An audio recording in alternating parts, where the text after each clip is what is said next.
Hi. Okay, how y'all doing? All right, this is installment 5 of W.I.L. Why I Left for MikeGipsonUSAF.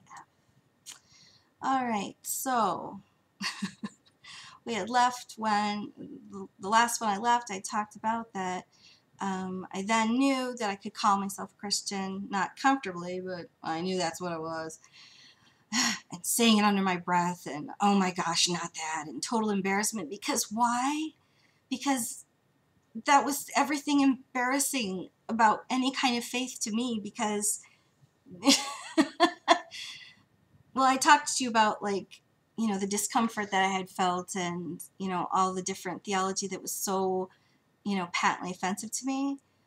Well, people who don't know that the eastern side of it is just well completely different. um, if I say that I'm a Christian, they'll just look at me and say, "Oh, so you hate people, huh?" Like, literally, that's the reaction.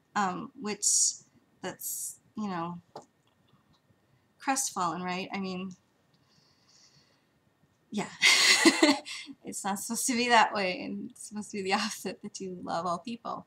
Um, so how did that get all misconstrued? Well, um, for America, I don't know. I don't even think I could begin to approach that. But um, suffice it to say, every televangelist has made that worse. And like, people who like to call themselves Christians, like Westboro Baptist, just they make so many people who would even begin to consider thinking about anything that's Christian stay well away for their whole lives, and just think there's nothing there for me, because they're already, being told they're going to hell.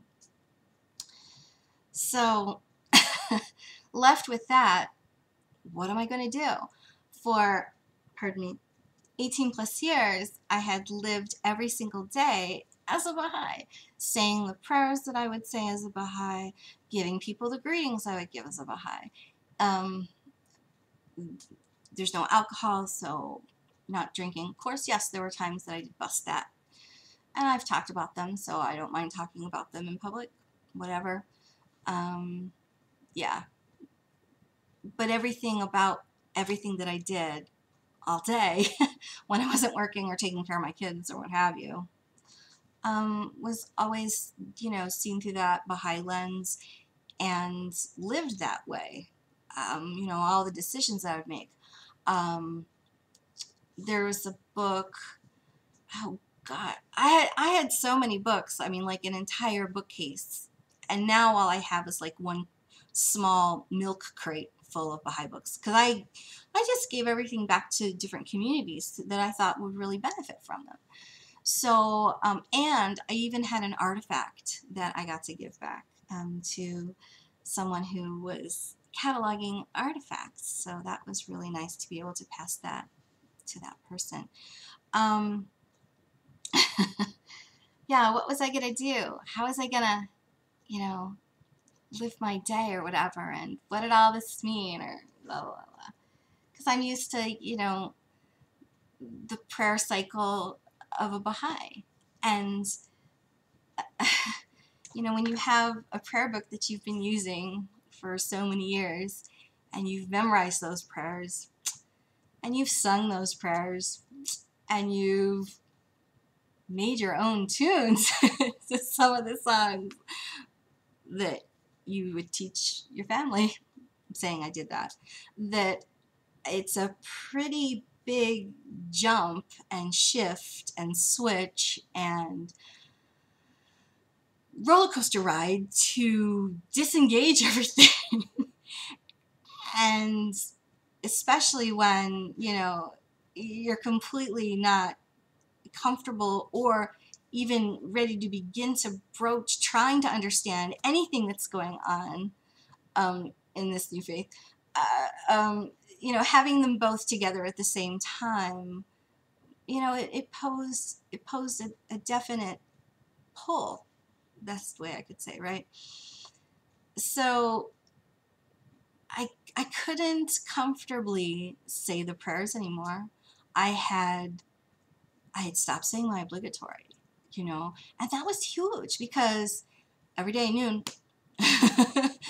if it wasn't at noon, I would be like, oh my gosh, you know, when the sunset would go. Or when it was midnight, I loved to say that midnight prayer. I always said that. But, you know, even when, you know, you wake and you go to sleep, that you read writings and stuff like that. So having all of those structures to my day and, you know, the whole 19 business, that was no longer my focus. So I had a new calendar. Except for finances, I had never been a Gregorian calendar user. I mean, in school, yes. For finances, yes. But in my home, it had always been the Jewish calendar. So I was used to having the Gregorian to talk to everybody else and then the Jewish one to talk to my Jewish friends.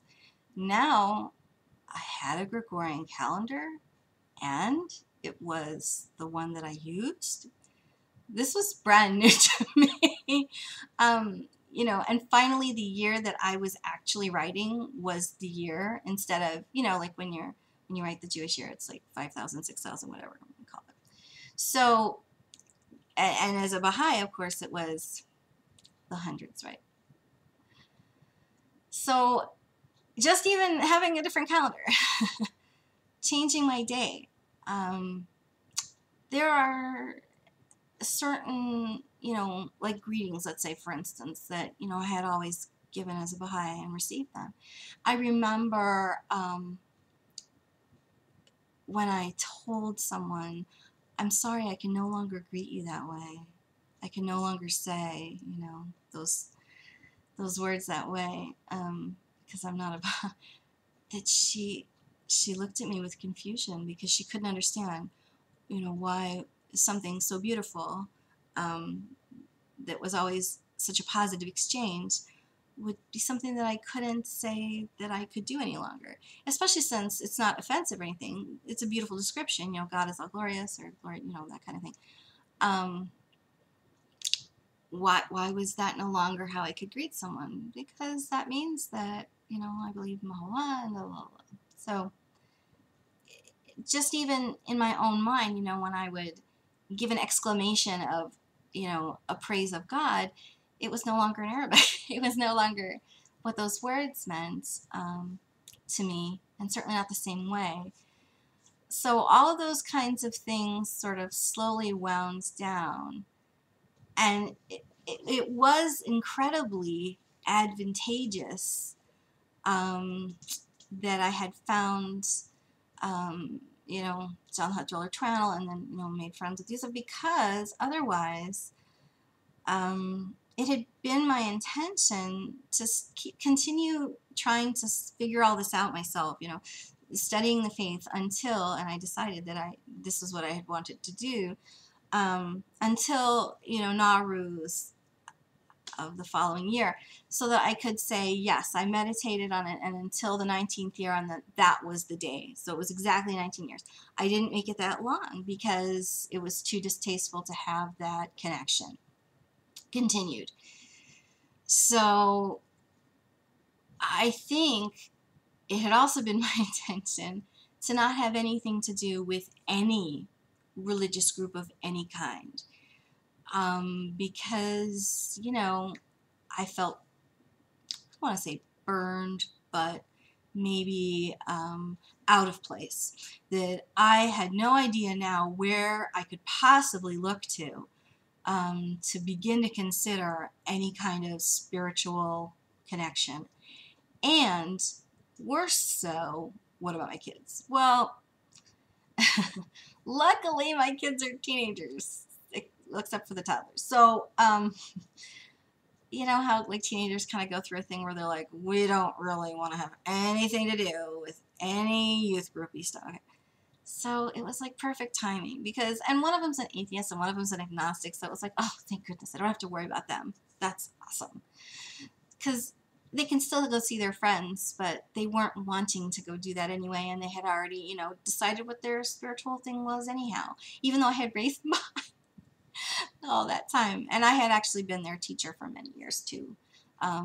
in Baha'i classes, I'm saying. So, and I'm perfectly happy that that's where they are. So I'm grateful for, they're really smart kids. I love them. Now, you know, what about the 3-year-old? I don't know. And I'm the only Christian in my house. So, and if I even am one, right? I always joke that I've been a Christian for like a certain number of seconds because I feel like such an infant in it. Oh my gosh. So I was in that limbo, and I really thought I wasn't going to have anything to do with any faith, and I wasn't looking for any faith. And then, you know, I found his channel, I made friends, blah, blah, blah. And then I couldn't deny what I had experienced. I couldn't deny it. So, well, I chose not to, rather. And then I was left with, well, now I have to go. And I didn't want to go.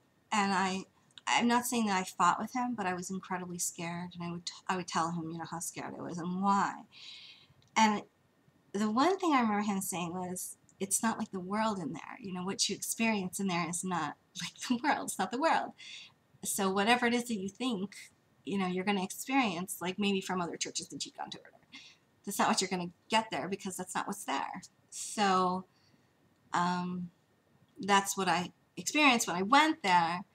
And then once I was there, all I wanted to do was always be there. So that led to a great experience of being able to go every week as much as I could, being able to join the choir and sing the liturgy, and even take, you know, like classes with the priest. And it's like a total, I don't even think of it now, it's so much part of my life that it's seamless. There's nothing that isn't that, and it's all, I don't know, seamless. So I guess that's maybe part 5. And can you believe I have a part 6 in me? Yeah, and I haven't even gotten to any of the other stuff yet. So thanks for listening, and peace.